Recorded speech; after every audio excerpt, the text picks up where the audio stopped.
Good afternoon, everyone. Good to see you all in person and online. Thank you for joining us for today's Dean's Lecture. I'm Keisha Pollock-Porter, the Dean of the Bloomberg School of Public Health, and it's a pleasure to welcome you all here today. This series is an opportunity to highlight the work of newly appointed and promoted professors and senior scientists. We have a chance to hear firsthand and highlight the work that they're doing to impact public health. And I am thrilled to introduce today's speaker, Svea Closser, and Svea is a professor in the Department of International Health, and I want to welcome members of her family who are here with us. Thank you for being here today. And Svea invited a close collaborator, and I'm so thrilled to also welcome Margaret Odera, who's a community health worker and award-winning advocate who's joined us from Kenya. So together, Svea and Margaret will explore how we can support and advocate for community health workers in ways that truly embrace allyship and discuss how we can take on the hard and necessary work of changing the structures of global health. At a time when global health funding and policies are dramatically shifting, this conversation is more urgent than ever. All around the world, millions of community health workers are playing essential roles as a bridge between health care systems and their communities.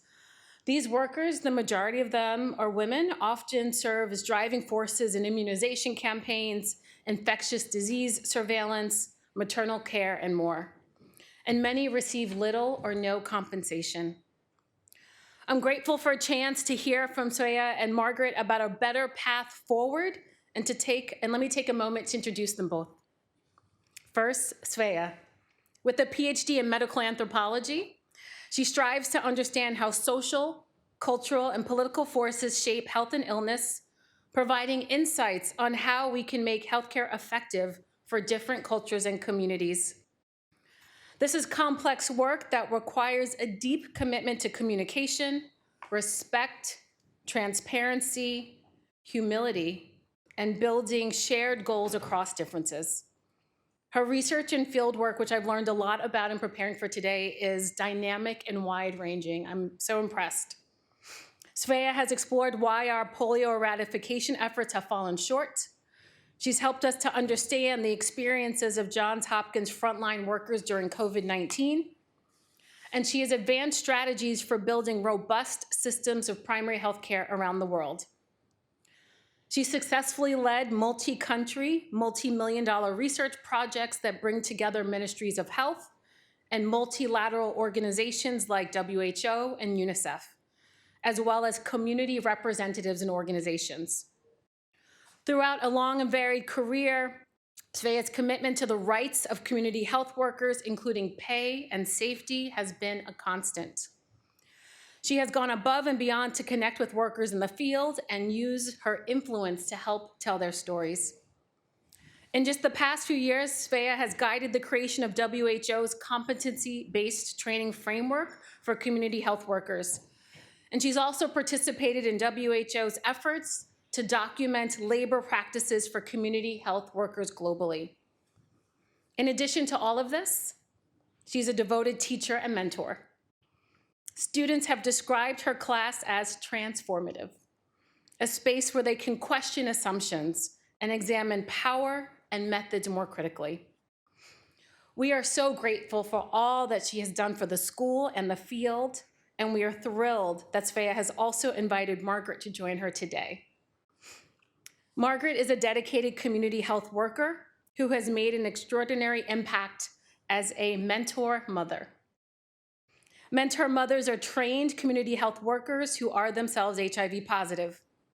Their lived experience makes them uniquely qualified to help other women navigate the complex issues of being HIV positive and pregnant.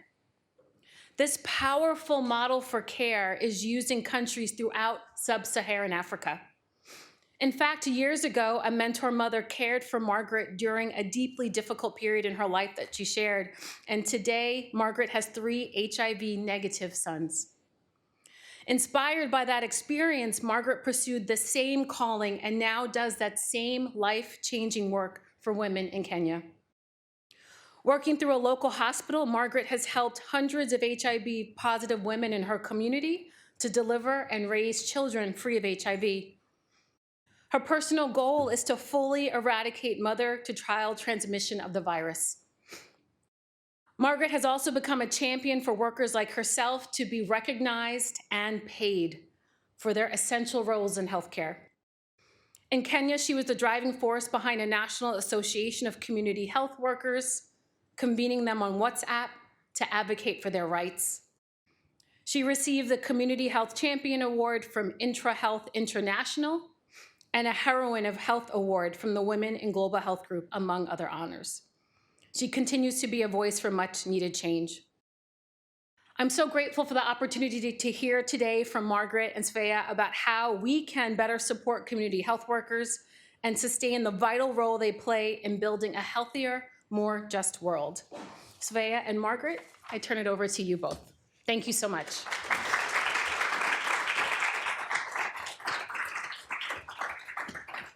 Thank you. So what we want to do today is each share about our personal experiences with advocating for CHWs and reflect on what this means for the people in this room in terms of how we can all contribute to change in global health structures. I'll tell my story first, and then Margaret will tell hers, and then together we have some recommendations for the way forward. And if I can figure out, there we go. So my dissertation work back in 2007 is where my story starts in terms of learning from community health workers. I was studying polio eradication, and I was going door to door with community health workers providing polio vaccine. I'm an anthropologist, and my primary methods are participant observation and interviews. And participant observation, for me, is the most powerful method, and it's the bedrock of my scholarship, and it also deeply shapes my ethics. So I watched and participated as CHWs went door to door providing polio vaccine in 115-degree heat, dealt with a wide range of community members, ranging from welcoming to openly hostile, and then were sometimes quite brutally berated by their supervisors for perceived mistakes. For all of this, they got less than $2 a day. They said things to me as we worked, things like, when someone asks how much I make, I'm ashamed. I don't tell the truth. I just say it's enough to live on. And things like, practically, we have to do the work. If you don't respect us, we won't do good work. This certainly made sense to me. I would have been demotivated working under those conditions, but most of these women didn't have other options for employment. The labor market for lower middle class women in Pakistan was extremely limited. When I asked a program administrator in Geneva about the low pay for CHWs, he said, it seems to be enough to get them to work. So the story starts there. My relationships with CHWs matter to me, and I've been really fortunate to learn from them throughout my life. I've learned from other people too. When I finished this work in Pakistan, I wrote my dissertation and then turned it into a book. Because it was very early in my career, and these were some of my first peer reviews, I still have strong memories of these peer reviews. Reviewer 1 was wonderful. The review was kind, constructive, and gave specific and caring advice to make the book better. So after the book was published, Reviewer 1 revealed herself to me. And I was overwhelmed to realize it was one of my personal heroes, Judith Justice, whose work had been an inspiration for my own work. And this started a mentoring relationship that has lasted 20 years, and Judith is here today. She flew here from California. Thank you, Judith. I've also been blessed with extraordinary mentorship from Peter Brown, Caitlin Kennedy, and Peter Winch. I try, and I usually fail, to be as good to my students as these extraordinary humans have been to me. Okay, so that was Reviewer 1, who we now know as Judith, who was amazing. Reviewer 2, true to form for Reviewer 2, was less amazing. They said my book was, and I quote, I can still remember, not an academic work, but a memoir of the author's peregrinations. Oh, but Reviewer 2 has a lesson for us too. If you wait long enough, you will get to actually do what Reviewer 2 is accusing you of. My book was in fact not a wandering memoir. It was quite carefully researched. But this talk, on the other hand, is 100% a memoir of my peregrinations. It has been so fun to write, and here we go. I'm going to anchor each chapter of this memoir in the story of one CHW who touched me deeply and whose story has stayed with me. The first chapter takes us back to Pakistan a few years after my dissertation in 2011. Here, I met a lady health worker I'll call Noreen. All these names are pseudonyms. Before I met her, the staff at her health center had told me how hardworking and dedicated she was. She was about 30, but unusually for a woman her age in Pakistan, was unmarried. And she was unmarried because the traditional male sources of support were unavailable to her family. Her father was dead, her brother had been paralyzed by polio as a young child, and so she was the sole source of income for her family. And here I want to quote from what Noreen told me. I still have the transcript from that interview. She said, "I'm the only one in my family that works. Since I was 12, I've been working. The way things are getting expensive," and here her voice was shaking, "I have to work. I had such a desire to become a doctor. There was a dentist here, and I used to go to her office and follow her around and work for her. I wanted to know more about how I could become a doctor. She told me to apply to be a lady health worker, and anyway, I couldn't study to be a doctor. There was no money for that." The lady health worker salary is 7,000 rupees. That was less than $100 a month at the time. Nobody can really survive on that. But you know, just now you saw that woman come through here. She's delivering her baby here. I gave her the referral to come here. Okay, yeah, if I was a doctor, I could really help her, but still, this is good work. I'm not taking anything from people. I'm giving them something. And then there was a moment of silence, and her tone turned. She said, "I try my best. I do as well as I can. But my supervisors, I don't understand what they think of me. It's wrong, the way they look at me. They will say anything to me. A human deserves respect, whether they're male or female. But I don't feel any such respect here. Look, I just try to get my work done." Here, tears were streaming down Noreen's cheeks. And the transcript shows that I, the interviewer, changed the subject back into safer ground. We'll come back to this moment later. When I asked about her education, a topic we talked about earlier, Noreen wiped her eyes and then told me, "I've been thinking of further study because really I want to move up. But I look and there really aren't any ways for me to advance. There's no chance, absolutely no way. All of my dreams, I've left them all behind, what I wanted to do." I want to put Noreen's story in context. A large reason that Noreen wasn't making enough to support her family was that officially she was a volunteer. The language of volunteer was deployed in part to justify paying a wage that was less than the legal minimum wage in Pakistan. So this data is from 15 years ago. I'm putting this in historical context. At that time, most CHWs globally were eking by on per diem payments combined with some regular income.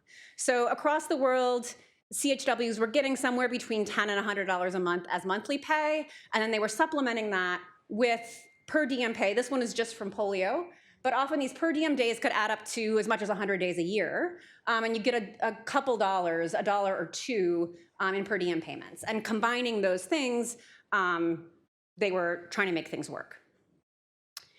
So around this time, there was a growing body of work within anthropology showing that CHWs across the world were taking up community health work as one income-generating strategy among many. So they were volunteering as a subsistence strategy. And further, many CHWs across the world hoped, a hope that went unfulfilled in most cases, that low-paid work as a CHW might eventually lead to a more stable job in the health system or to political connections that would benefit them. So the majority of people in these low-paid volunteer positions were and are women. And there are a couple of reasons for this. One is that women are ideally positioned for the maternal and child health work that until recently has been the majority of the tasks that CHWs are supposed to do. The second is that women are often framed as being more caring than men. We can question this. And the work has been framed as empowering. We can question this too. Also, men are often unwilling to work for the remuneration offered CHWs. And you can see this most clearly in several male CHW programs that were started in the years after Alma-Ata, in Nepal, India, and Ethiopia. All three of those were phased out in the 80s when men began demanding pay. I just want to note here that most CHWs across settings tell me that the work is deeply fulfilling. So this deep fulfillment exists in tension with what they see as the exploitative nature of the work. Okay, so now let's go back to Pakistan, where things were getting extraordinarily difficult for lady health workers. In December 2012, a year and a half after I spoke to Noreen, militants began targeted attacks on lady health workers. More than 50 lady health workers were murdered as they worked in the next several years. No one has collected firm numbers, but the deaths now number in the hundreds. This tragic and difficult moment for community health workers also created a window of opportunity. Lady health worker unions in Pakistan, who had been holding strikes and protests for better pay for years, ramped up their efforts and brought a case to the Supreme Court arguing that as workers, they should be paid the legal minimum wage. In this particular moment, they won, achieving a minimum wage and job security for 100,000 lady health workers, including Noreen. The second chapter of my memoir takes us to rural Ethiopia. Ethiopia has an extremely strong community health worker program with a full cadre of salaried workers called health extension workers.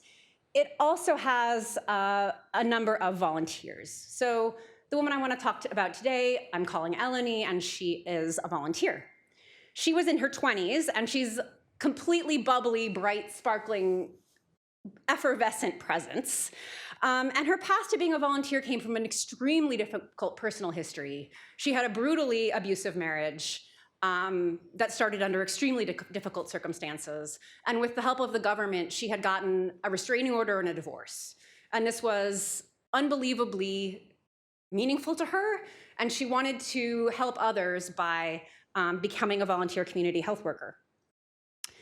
She lived in a tiny rented stick and mud room, which had a bed, a small cook stove, and 2 wooden benches. And I don't speak Amharic, so I worked with Eleni alongside my wonderful colleague, Rosa Abesha, and my equally wonderful student, Hannah Gebremariam.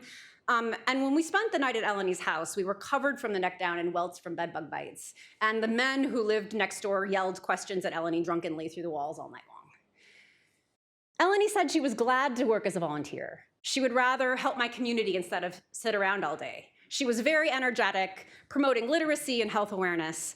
She ultimately wanted to start her own business, but she had no money and no way of getting it. In the savings circles she ran as part of her volunteer work, the women were only able to scrape together around 25 cents a week. They dreamed their plan was to buy a motorcycle rickshaw, but at this rate, saving up for that was going to take them 70 years. So the volunteer economies of CHW labor were alive and well, even a place like Ethiopia that had path-breaking paid CHW programs. But here is where the story starts to get a little surprising, and I promise a little inspiring. After decades of rhetoric claiming that without evidence that pay would undermine CHW motivation, things at the global level started to change. In 2018, WHO released guidelines on health policy and system support to optimize community health worker programs. I know this doesn't sound very exciting, but I promise you it is, because these guidelines state very clearly that CHWs should be paid a fair wage, and that they should be provided with supportive supervision, and that they should be trained. And these were all the things that CHWs I had heard asking for years. And so the global rhetoric was starting to shift in ways that I honestly never believed would happen. The third chapter in my memoir comes from a place I won't name on the request of program officials. It was here in a series of human-centered design sessions that CHW started making me listen to some truths that perhaps I hadn't wanted to hear. So I want to go back to Noreen for a moment. Remember when I changed the subject when she started hinting at abuse and harassment from supervisors? Here in chapter 3, CHWs made sure I didn't change the subject. This was a project where we were holding human-centered design sessions with CHWs to get their input on improving program service delivery. 9 different groups of CHWs said very clearly that the thing that would improve service delivery the most would be to stop workplace harassment and violence. They brought this up in a courageous and honest way that did not allow for eliding the issue or changing the subject. Here's what they said. And here's what's behind it.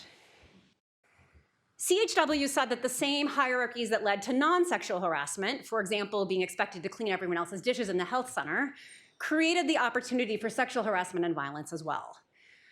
Gendered categories, gendered jobs, where all community health workers are women and all supervisors are men were contributing to this, as well as the routinization of non-sexual harassment, and top-down health systems cultures were all risk factors that CHWs identified as problems. So this paper is under review, but after this work, some of us wanted to get more quantitative information on the extent of this issue. We have not been able to find funding for this, so a group of us just did it. The Community Health Impact Coalition sent a survey out to their CHWs in their network, and Margaret worked on this paper along with me. And this graphic here, Erin Cooney, who's in this room, put together, volunteer on a volunteer basis. And what the survey showed is that about 66% of the CHWs who responded had experienced workplace violence. About 47% had experienced economic violence, 46% psychological violence, and 23% physical violence. And this is, some of it's from supervisors, some of it's from the community. So, I mean, the CHWs also are quite uniquely exposed to community violence as well because they're in people's houses, right? What was surprising here is that men and women reported similar levels. So it's not just gender, this is about hierarchy and class and power structures too. Yeah, so the specific vulnerabilities and structures affecting CHWs are different in different settings, and models tailored to context are needed, but despite all the variations, there's one common thread here, which is creating more egalitarian health systems where CHWs are heard and respected is key in reducing their vulnerability. And this is good news, because it's absolutely doable. The final chapter of my memoir brings us to Rajasthan, India in the COVID era. So this is some work I was doing with my colleague, is a wonderful anthropologist, Surendra Shekhawat. We were following CHW labor organizing. And we were going to protests in the city of Jaipur along with some ASHAs. We were following ASHAs, our community health workers in Rajasthan. And there was a leader at these protests who really stood out. She was outspoken, she was confident, she was so smart. And it was really easy to get wrapped up in whatever she was saying. She always had sort of a group of women following her around. So we visited her at her house in the tiny rented room she shared with her husband and children. And she told us about how she'd started organizing by just talking to other ASHAs about the lack of pay. And she said, you know, I'm going to quote from her too. She said, all of the women I talked to said, let's go to Jaipur. If we were upset, ASHAs in other areas were upset too. Other women we reached out to said, we'll go too. So we spread a fire in all of Rajasthan. In a field in Jaipur, thousands of ASHAs showed up to protest. When we got there, I met a union leader. He heard me when I was giving a speech, and he said, if you can speak at a podium like that, you could definitely handle leading a union. Women will listen to you. So Anita joined this union, which might, like most unions in Rajasthan, is affiliated with a political party. Interestingly, most ASHAs in the union had no clue that it was affiliated with a political party. They were just following Anita. So Anita explained what they were asking for in the union. She said, quote, in addition to raises, we're saying that the path to becoming a nurse midwife should be open to ASHAs. Our responsibilities in pregnancy and delivery have multiplied. When there's no doctor, when the nurse is nowhere to be found, it's the ASHA who picks up the slack. But she told us that as time went on, Anita got frustrated with the union leaders. They kept asking for dues and refused to provide ASHAs with an accounting of how the money was spent. And this frustrated Anita, whose own accounting showed that the union leaders were pocketing substantial sums. Even more frustrating was that the party the union was affiliated with had gotten into power, and as soon as that happened, their agitating for ASHAs had slowed to a crawl. Here's what happens, Anita said. We ASHAs pressure the union leaders from one side, but their parties pressure them from the other. And then they turn on us. They say to us, you're part of our party, it's disrespectful to protest. And then they give us just enough to dismiss our concerns. Here's how they think. 10, 20 rupees, give it to them, they'll be quiet. What do poor women need? We'll give them a crumb and they'll be quiet. That's how it goes. In fact, Surendra and my own observations and interviews with union leaders confirmed Anita's account. And Anita began trying to organize independently from these politically powerful men. But it had been really difficult. The picture here is from a protest Anita organized on her own. And as you can see, they're not in a very populated area. The police told them that their application for protest had been incorrectly filed, and so shunted them into this sort of abandoned roadway where no one could see them, and left them there to be, and very politely moved them there, and then let them be battered by the elements until they gave up in tears. But Anita had not given up. When we visited her, she told us passionately, we won't bring any other leaders. We will be our own leaders. We will be ASHAs, we will be powerful, we will do it all ourselves.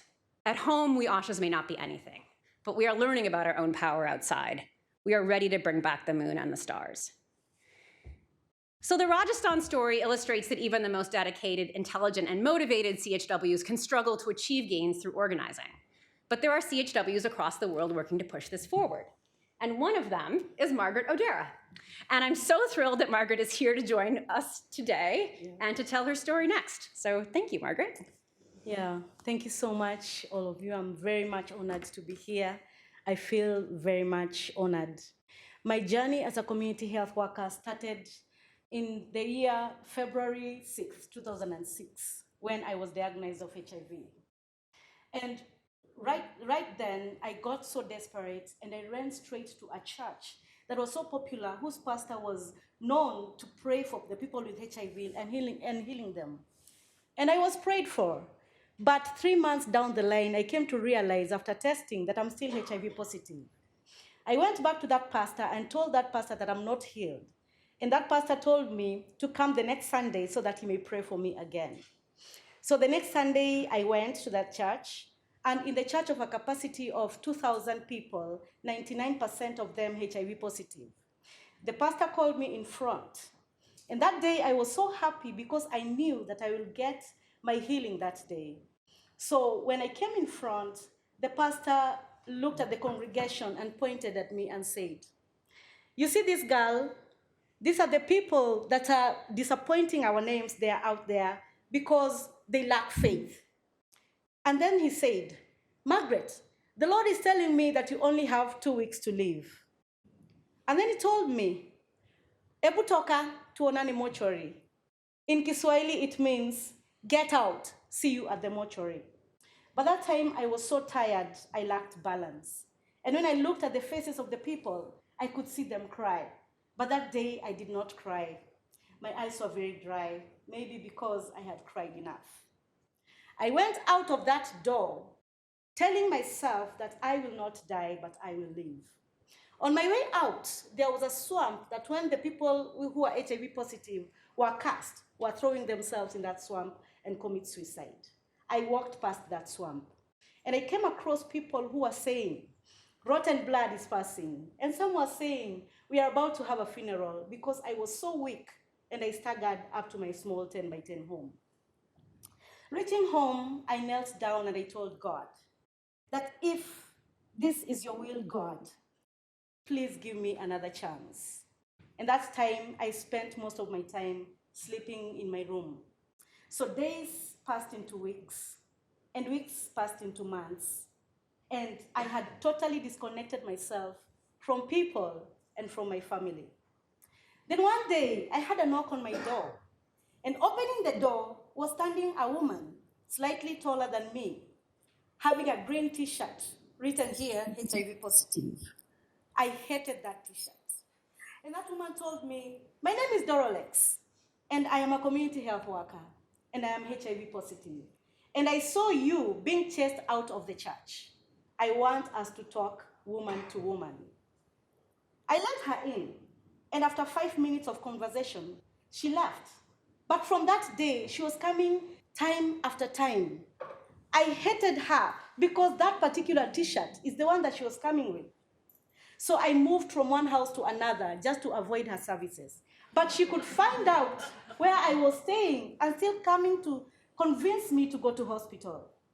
One day, in my weak state, I supported my hand on a wall and I told her, "At the count of 5, I don't want to see you in my house." She was very strong. She was stronger than me because I was very weak that time.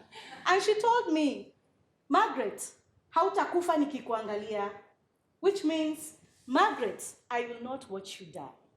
So that time when I looked at her eyes, I could see that she's the only friend I had, the only person I could confide in. Then she told me, "Margaret, I know that you're not cursed, neither are you a dirty person, because my house was disorganized and I did not even want to bathe." So that day she assisted me to clean my house, and then she encouraged me to go and bathe. And then I followed her to the hospital. In the hospital, I saw so many women who are HIV positive, everybody telling her story. And I took medication from that day. And right now, 20 years down the line, I am standing here in front of you.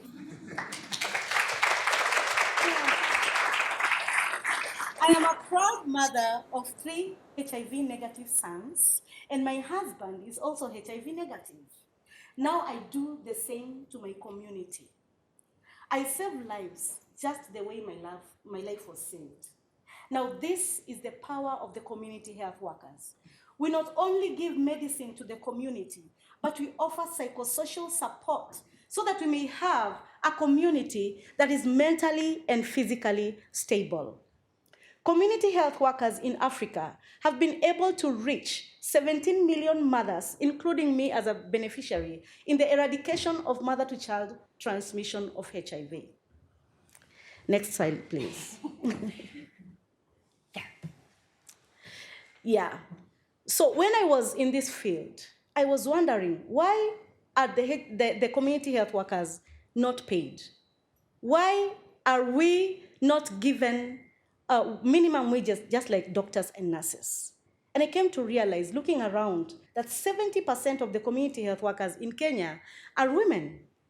Then one day I was invited in Thailand, Bangkok, that was in 2020.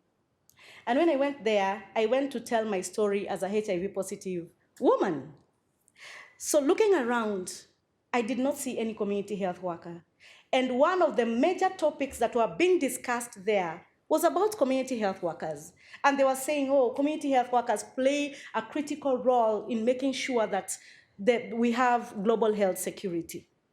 But I was wondering, why are these people shaving our heads in our absence? I mean, there is no community health worker there. So you're shaving my head in my absence, and it made me think of just coming together as community health workers. When I came to find out that for 100 years, community health workers have been working with very little or no pay at all, I found this unacceptable for women to continue this way. So I brought 5 people together. We didn't have any money, but we had phones, we had smartphones. So these 5 people, I told them, hey, nobody recognizes you. Doctors and nurses and the leaders have been speaking about you creating a critical impact in the global health, but that critical role and impact does not reflect in your bank accounts, or does it? And they say, no, we don't even have those bank accounts. So I told them, now let's go, because it's like nobody is advocating for you. And we formed that WhatsApp group. So I told them, because we are 5, each and every WhatsApp group member is an admin. You tell a friend to tell a friend. So we increased to 10, then to 20, then to 30, then to 100 in Mathare area. And those 100, everybody was an admin. So it was tell a friend to tell a friend. And that's how we spread to other counties. Kenya has 47 county chapters. And right now, in total, we are 12,000 community health workers who have come together, and we have subdivided ourselves in 47 county chapters which we meet together once in a year to discuss on our issues. Now, it reached a point that we were now discussing in the WhatsApp group, and we decided to write a memorandum and take it to the parliament. And the other cadres heard that community health workers want to submit their memorandum for us to be recognized, for us to receive fair pay. And they were telling us, you don't know how to write and read, we can help you. So they wanted us to submit that memorandum to them so that they can check on that. And I told them, we are going to scribble, we are going to misspell, but it is us who are going to take the memorandum to the parliament the way it was. Yeah, because education, when community health workers were not able to attain their diplomas or their degree, it is partly not our fault. Because in African culture, the boy child was more favored. So it was like a design. I told them this is by design, that girls were not able to go to school, so that in future, you don't go to work. You don't get something to do. So you stick in the kitchen. So when we went there, our memorandum was positively received. And the president signed it to be a law that community health workers should be recognized and receive pay. So we said, okay, this is a way to go. And then we started receiving a small stipend of $30 per month. But I always tell the community health workers, stipend is not what? Salary.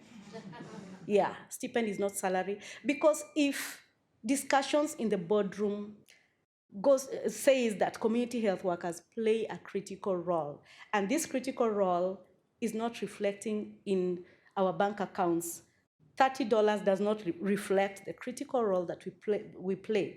And when somebody tells me that community health workers, you're doing a very great job, we cannot even pay you, only God can pay you because you're priceless, I take it as an emotional blackmail.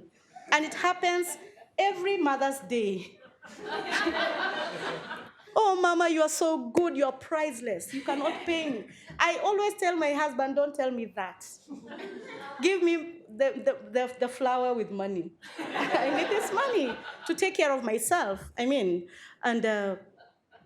it was very tough for us and the government. We had there was a lot of tension between community health workers and the government.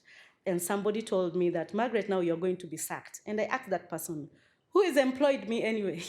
And we have reached in the wall. I have already spoken. Now I cannot take back my words.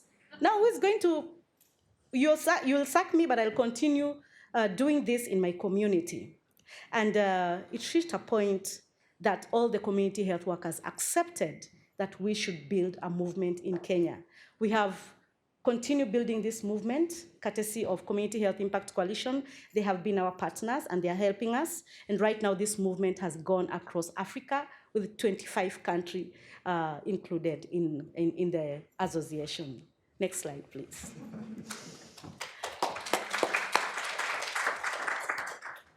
Great. So now we have some thoughts on how to support CHWs for resilient health systems. So all the things we're mentioning will not only support CHWs, they'll make health systems stronger and more responsive to the communities they serve. Okay, one of the support that we need is secure employment and living wages efforts for CHWs. It pains me 20 years later when I look at Dorolex, the community health worker who saved my life. At least right now I'm thriving career-wise. I was lucky enough to thrive. But when I see Dorolex still staying in the same shanty of Mathare North area, just being happy to save lives, it breaks my heart. And I was wondering, why are community health workers not paid for 20 years? And I can imagine that she's getting older. She's aging gracefully because she's very beautiful. But what will happen after she gets maybe 60? Maybe she turns 70. Is she going to come out of this cadre empty-handed with nothing to show? What will happen to our community health workers who are young and are coming up? Will they continue being volunteers with minimum wage, with no supplies, with no supervision and no training? I'm really waiting for that curriculum. And I hope it will not come out before I retire. Yeah, so support secure employment. And, our country, the government was saying that Kenya wants to be like Singapore. Kenya wants to be like Singapore, and they can be put on record. And I was asking, if Kenya wants to be like Singapore, community health workers in Singapore receive $3,000. Yeah, and we are not asking for that in Kenya. We are asking for a minimum wage of $120 per month. Let's start from there. So I tell the president, congratulations, at least you have started from somewhere. For more than 100 years, no president has given us anything, but he has started. It's a new start, it's a good start, but that is not enough. We still ask for a minimum wage. Next slide, please. Yeah, support career advancement pathways for community health workers. And when I argue about this, somebody was asking me, when you did not reach O-level or you did not reach university, so where should we support you? And I said, it's not our fault. We did not make those laws of not educating the girl child. You have to do it. You have to support us because that was the fault of the system of the governments in Africa. So it's not the fault of the woman not to go to school. So we start where we stopped. If the community health worker stopped on a grade 8 or grade 12, let him start from there. Let her start from there and support them financially. And I know it is very possible for these community health workers to get adult education, for these community health workers to get career pathways like the curriculum. And I believe that this curriculum will roll out as soon as possible. Thank you. So most national CHW programs have no career advancement pathway, even for CHWs with decades of experience. So many of the big CHW programs have now been around for 20 years. The women who work in these programs are extremely experienced, and they are ready to move into more challenging jobs, to level up. Examples of this exist. Ethiopia's health extension worker career progression is one model. In that model, they leveled up everybody. There's definitely scope for thinking about real substantive career progression beyond the CHW into truly community-centered PHC positions. In a world where we struggle to have enough health workforce in rural areas, community health worker career progression seems to me to be a really obvious solution that we haven't adequately explored. Here are women who have decades of experience, who are connected to their communities, who are rooted in their communities, and who desire further education and knowledge. Great.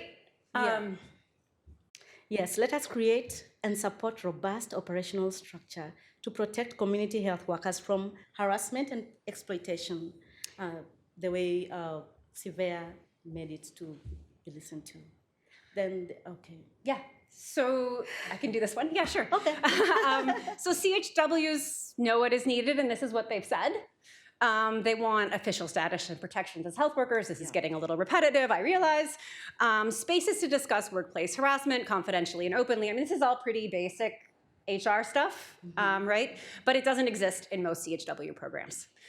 So strong HR harassment policies and, again, support for CHW job advancement, because having female CHWs in supervisory roles, a lot of CHWs say, might be a temper against some of the gendered hierarchies. Yeah. Oh, I have a side note here about courage.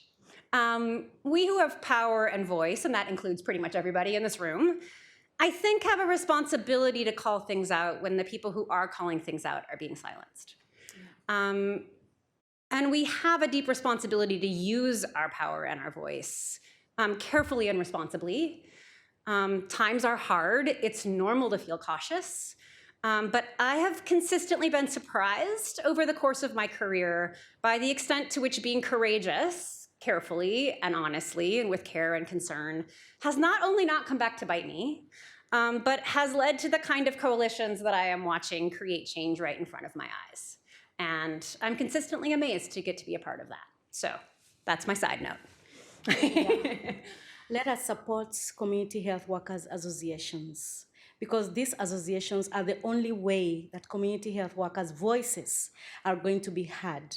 Through the association that I am in, I was able to meet my sister Svea.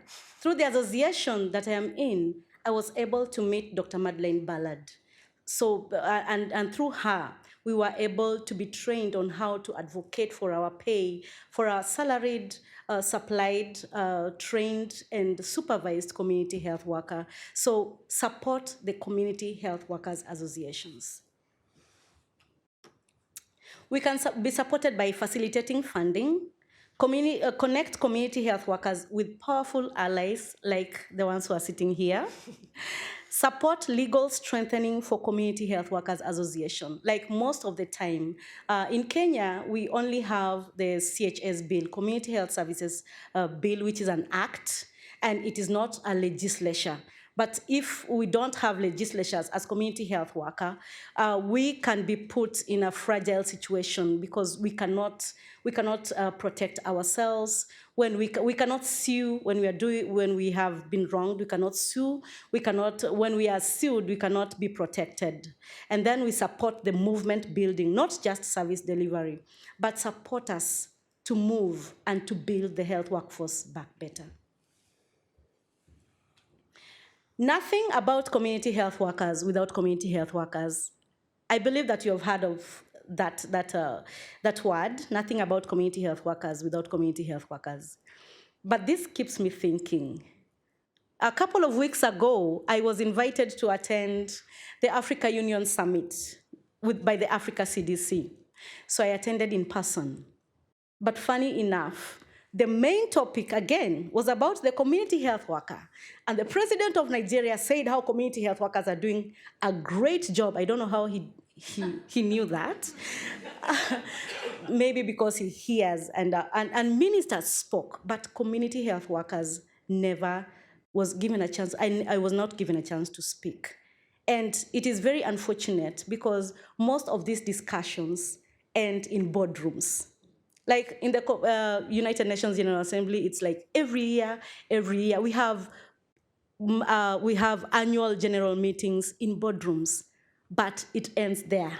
So after we leave here, I believe that it will not end in this room.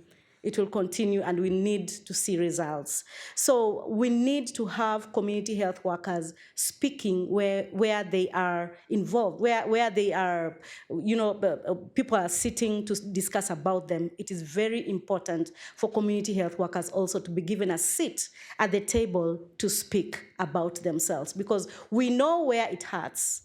We know the challenges in the community. We know the people who never go to hospital because of their faith, like me then, not now. Yeah, so we can really give the roadmap to building the health workforce better. Thank you. Great. So CHW programs across the world are reaching maturity. As I mentioned before, you have a lot of really experienced healthcare staff in these CHW programs. They're true experts on their community and health systems, and they're eminently capable of contributing to policy design.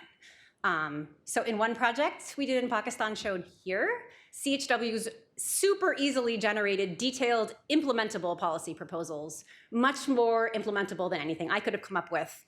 And they were incredibly enthusiastic about being engaged in the process. So there's lots of models out there if you wanna take them up. And there we go. It's never been easier to include CHWs. For academics, there's a speakers bureau that you can reach out to the Community Health Impact Coalition, and they will get you a speaker for your event. That's how we got Margaret here today, so you know that they are fantastic. Yeah. And for CHWs who may be interested in participating in more advocacy, there is an app that's a 5-hour training course that helps them engage in some of these spaces. So there's ways to do this that are not challenging. Yeah. So as we face hard questions about the future of our field, CHWs are ready to show us the way forward. Yeah, my vote of thanks goes to Dr. Madeleine Ballard. Dr. Madeleine Ballard came to Kenya when there was a lot of tension between community health workers and the Ministry of Health. And she came particularly to look for the community health workers. That was very bold. And she spoke to the community health workers. She told us to continue advocating professionally. So she introduced the www.chwadvocatesapp.org. I can't remember. It's in the slideshow. chwadvocates.app, yeah. And then my big up goes to Caroline Faith. Caroline Faith is my immediate supervisor. She has been encouraging me. She's a psychologist. She keeps me in check. We have Dr. James O'Donovan, the director of research. So most of the research that are being done to make sure that people know that community health workers give a benefit of $1 to $10 came because Dr. James O'Donovan did that research. And then we have Scottney from the Financing Alliance of Health. Scottney gave our association a physical office. Right now, if you come, you can ask for our office and we can sit down and be free to speak and to discuss, whole discussion. And then we have Baraka Kweli. This is a community health worker from DRC Congo, the president of Community Health Workers Association of DRC Congo, and many other community health workers who are coming together to build Africa Association. Yeah. Great. So I got a little overwhelmed trying to make this slide and feverishly adding photos to get this to the people who needed it by 2 p.m. I eventually just gave up and said it was full enough. And in the process realized what an embarrassment of riches I have here in terms of students who teach me so much, and mentors and collaborators, and of course, a family who's incredibly supportive, a partner who's been amazing in supporting all of this travel and, yeah, craziness. So thank you so much to all of you. There's a lot more of you that I gave up and couldn't have pictures of everyone. So in fact, especially my students, I realized I need to take way more pictures of my students. That's the takeaway I got. And of course, we both give a huge thanks to the CHWs that mentored us and taught us and who we learned from. So thank you so much. We are so pleased to be here and looking forward to your questions.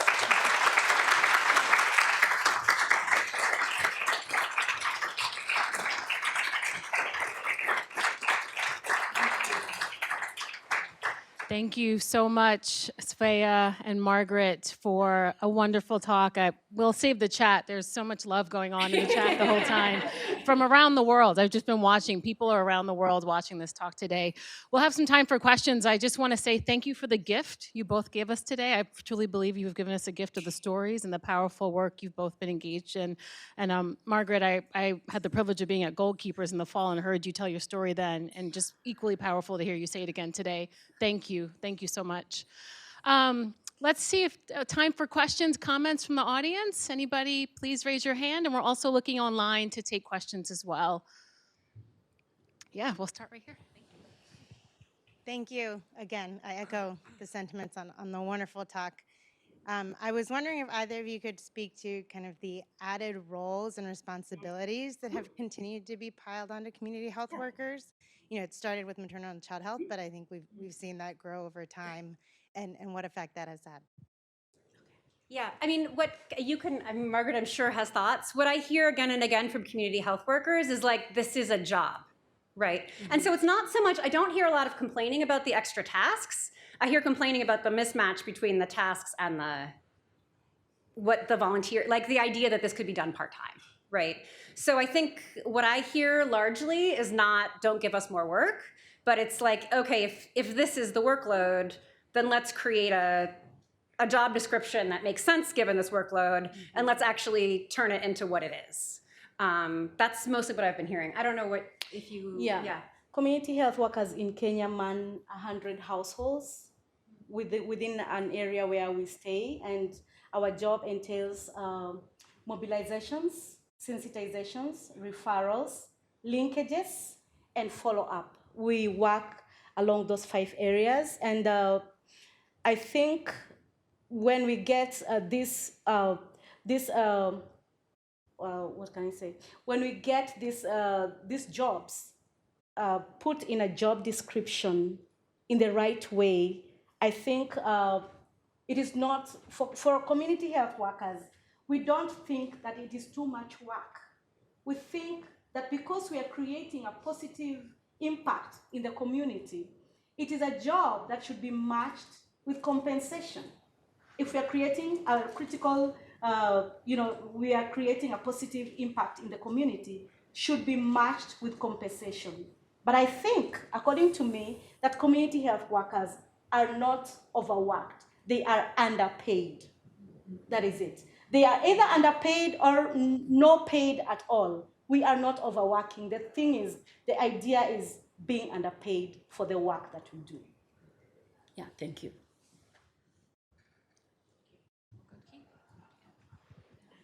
Thank you for one of the most common sense presentations. Every title, I said to myself, duh. So thank you. In Nepal, the community health worker got some pay at some point along the way to sell medicines at a modest price so that there was some profit there. I'm not sure that it has worked well, but I'm wondering if that has been tried elsewhere. Yeah, it has been tried elsewhere. I don't know anywhere where the results are like glowing for that model. Yeah, I think, BRAC is maybe the one who's done it, perhaps, according to their literature, the most successfully. I've never done work with a program that was using that model. It's a little complicated because it certainly, any incentive system sets up certain incentives, right? So that then, I think that model can work really well if your community health worker's main role is to provide medications, right? So I think you have to think about what it is that the role is. I think it's a less good fit if you really want community health workers doing the kind of work Margaret was describing, and they're only getting remunerated for drug sales. Like, that doesn't line up particularly well. Yeah. Okay, all right.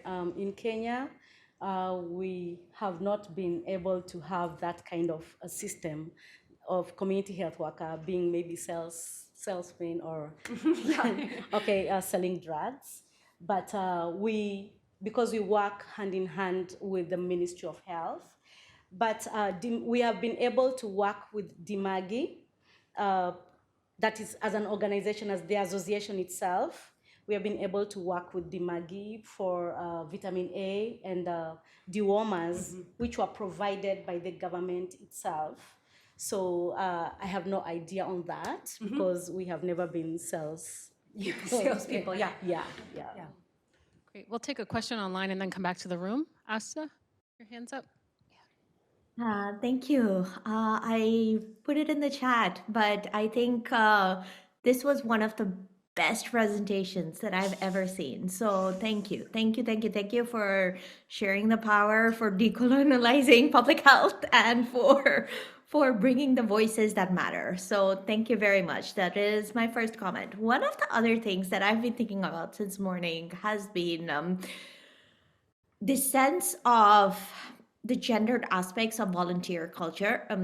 Like, how does gender affect the way in which you volunteer and not volunteer? And what I would be very interested in, given that at least all the community health workers that I have worked with or know of are females, and the fact that it is females who usually get into that volunteer structure. How do we change that power from women to say that community health workers can be anyone, And why is it that whenever it comes to volunteering, it is thought to be, you're doing a good deed, you are getting all the blessings, and that is enough, But then you're and disproportionately that affects females, So even at this stage,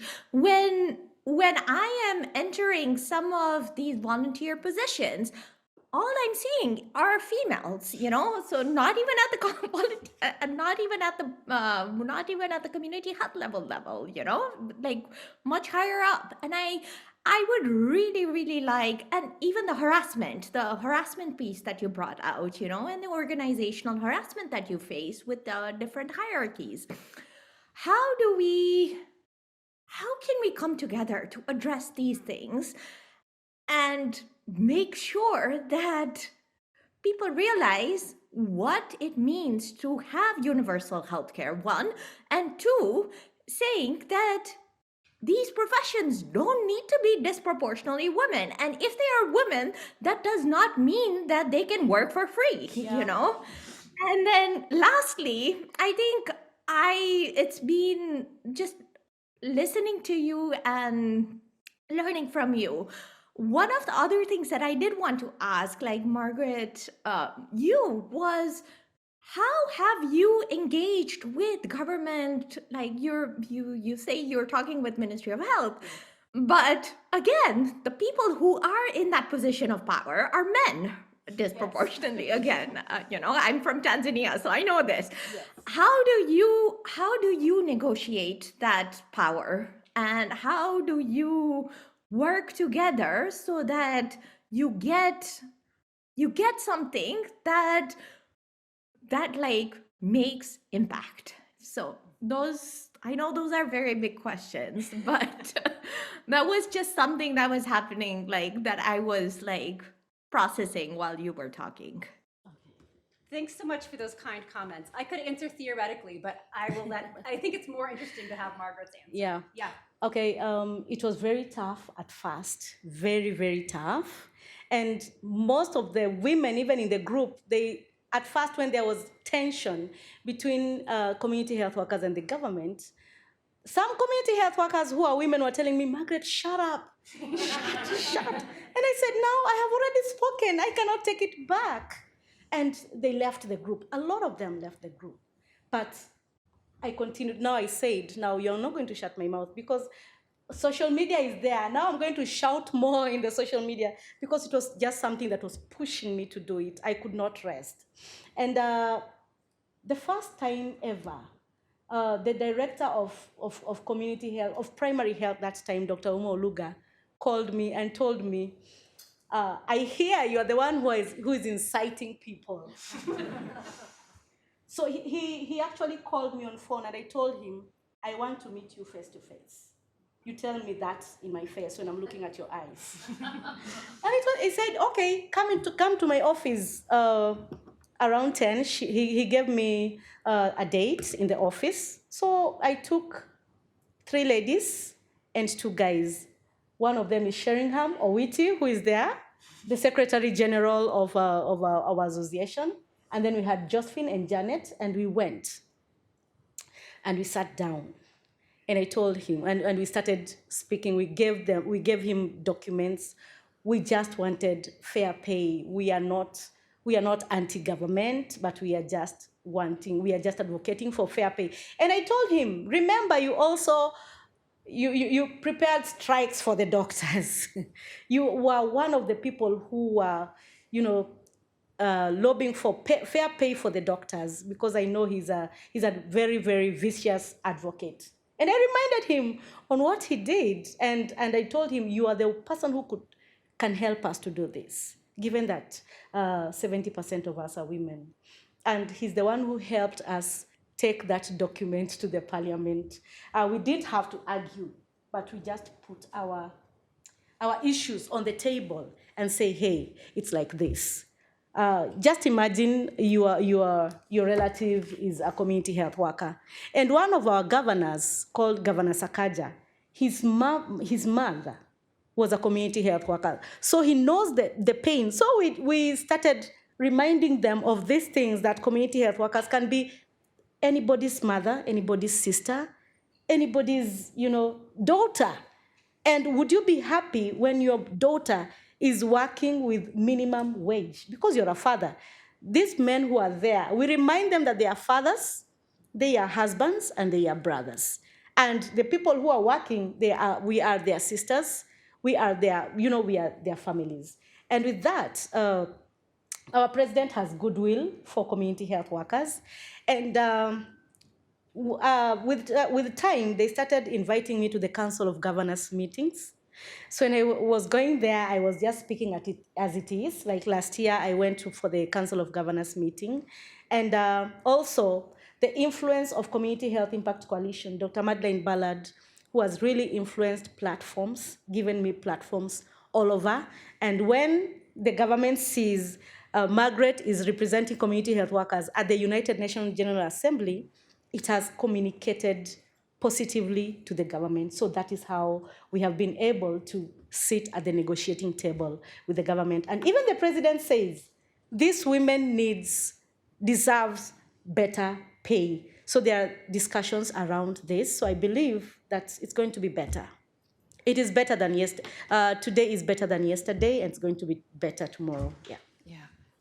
And that is such a powerful way to I'm gonna unfortunately have to bring this to an end, but that's such a powerful way to talk about the way forward. And I just want to acknowledge people who are still in the queue online. I encourage you to reach out to Svea with comments or questions. And Margaret, if you're in the room, please say hello after we wrap up. I do want to ask, there was a question if you could put the slide back up with the resources. Yep. A couple of people asked for the link so that they could support the work. Whoops, there. Yes, perfect. So thank you for everybody online who wanted to see this. Please take down those URLs. I just want to say thank you again for all the work you're doing to build power and to help to advance such an important issue for community health workers. We're grateful. And thank you all for being here today. Thank you for being online. We appreciate you, and thank you, and take care. Have a safe travels home, and thank you again for being here today. Thank you. Please join me in thanking you.